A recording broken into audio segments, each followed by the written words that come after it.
नमस्कार दोस्तों, आप सभी का स्वागत है हमारे नॉलेज साथी चैनल पर।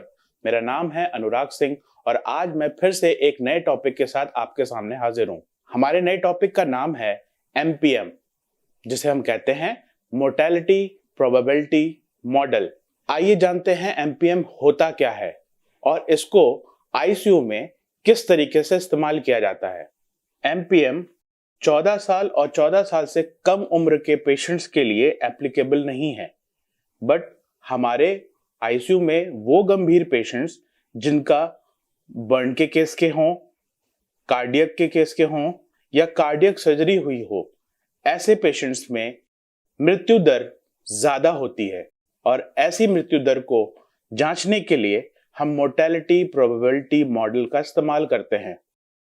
आईसीयू नर्स को इस स्कोर की बहुत ज्यादा आवश्यकता होती है ताकि वो ये जांच सके कि पेशेंट की मोर्टेलिटी क्या है और उसके हिसाब से पेशेंट को केयर प्रोवाइड करे।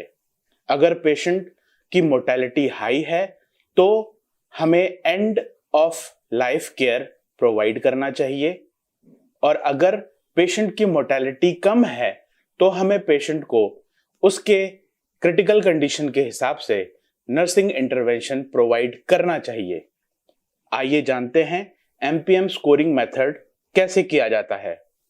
आईसीयू में एडमिशन के वक्त अगर पेशेंट एडमिट हो रहा है तो हमें टोटल 11 वेरिएबल्स को चेक करना चाहिए। अगर पेशेंट आईसीयू में 24 घंटे या 24 घंटे से ज्यादा है तो हमें 14 वेरिएबल्स को चेक करना चाहिए। अगर पेशेंट आईसीयू में 48 घंटे या 48 घंटे से ज्यादा है और ऐसे में पेशेंट की मोर्टेलिटी हमें चेक करनी है तो 11 वेरिएबल्स को हमें फिर से चेक करना चाहिए।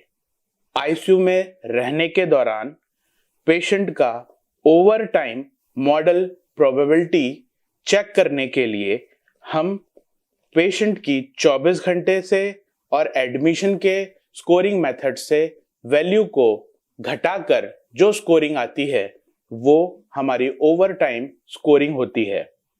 अगर पेशेंट हमारा 48 घंटे या 24 घंटे के अंतराल के बीच में आता है तो उसको हम उसके स्कोरिंग मेथड से घटाकर जो वैल्यू आएगी वो एमपीएम ओवर टाइम स्कोरिंग होगी। MPM generally long time admitted patients के लिए इस्तेमाल किया जाता है। तो आइए जानते हैं इन वेरिएबल्स के बारे में जो एमपीएम में हम चेक करते हैं। मोर्टेलिटी प्रोबेबिलिटी मॉडल में पहला वेरिएबल होता है पेशेंट के level of consciousness. Patient conscious है या कोमा में है। अगर पेशेंट कोमा में है तो उसकी स्कोरिंग हम 1 करते हैं और अगर पेशेंट कोमा में नहीं है तो उसको हम 0 देते हैं। एडमिशन, नेक्स्ट वेरिएबल हमारा एडमिशन है, जिसके अंतर्गत पेशेंट अगर इमरजेंसी कंडीशन में एडमिट हुआ हो तो उसको हम 1 देते हैं और अगर पेशेंट इलेक्टिवली एडमिट हुआ हो तो ऐसी कंडीशन में हम पेशेंट को 0 स्कोर देते हैं। सीपीआर, पहले पेशेंट को कभी सीपीआर दिया गया हो तो ऐसी कंडीशन में हम उसको 1 की स्कोरिंग देते हैं और अगर पेशेंट को सीपीआर नहीं दिया गया हो तो उसको हम 0 की स्कोरिंग देते हैं। नेक्स्ट वेरिएबल है कैंसर। अगर पेशेंट के अंदर कैंसरस सेल यानी मैलिग्नेंट ट्यूमर्स हो तो उसको हम 1 की स्कोरिंग देते हैं। अगर कैंसरस सेल नहीं है तो उसको हम 0 की स्कोरिंग देते हैं।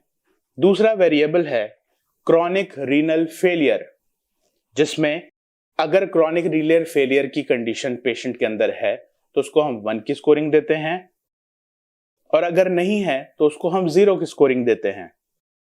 नेक्स्ट वेरिएबल है इन्फेक्शन, जिसमें हम आईसीयू में वो पेशेंट्स जिनको इन्फेक्शन है तो उसको हम 1 की स्कोरिंग देते हैं और वो पेशेंट जिनको इन्फेक्शन नहीं है उनको हम 0 की स्कोरिंग देते हैं। वो पेशेंट जिनका एडमिशन आईसीयू में 6 महीने या 6 महीने से पहले हो चुके हों किसी कंडीशन की वजह से, उनको हम 1 की स्कोरिंग देते हैं और अगर पहले वो पेशेंट कभी आईसीयू में एडमिट नहीं हुए हो तो उनको हम 0 की स्कोरिंग देते हैं। आईसीयू में एडमिट होने से पहले अगर किसी पेशेंट की सर्जरी हुई हो तो उसको हम 1 की स्कोरिंग देते हैं, और अगर सर्जरी नहीं हुई हो तो उसको हम 0 की स्कोरिंग देते हैं।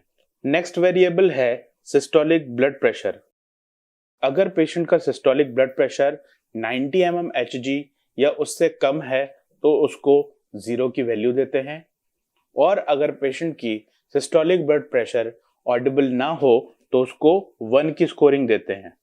नेक्स्ट वेरिएबल है हमारा हार्ट रेट। हार्ट रेट अगर 10 बीट पर मिनट के हिसाब से हो तो ये रिलेटिव रिस्क कंडीशन में आती है। नेक्स्ट वेरिएबल है एज, जिसमें पेशेंट की इन क्रॉनिक कंडीशन में अगर पेशेंट 10 इयर्स या 10 इयर्स से ज्यादा सरवाइव कर रहा है तो ये रिलेटिव रिस्क की कैटेगरी में आता है। तो आशा करता हूं दोस्तों आपको MPM यानी मोर्टेलिटी प्रोबेबिलिटी मॉडल समझ में आया होगा। अगर आपको ये स्कोरिंग मेथड समझ में आया तो आईसीयू में जितने नर्सेस हैं इस स्कोरिंग मेथड से पेशेंट को आराम से इवेलुएट कर सकते हैं और उनकी मोर्टेलिटी के आधार पे उनको केयर प्रोवाइड कर सकते हैं। अगर ये स्कोरिंग मेथड आपको अच्छा लगा हो तो हमारे चैनल को लाइक करें, शेयर करें, सब्सक्राइब करें और बेल आइकन दबाना ना भूलें। धन्यवाद।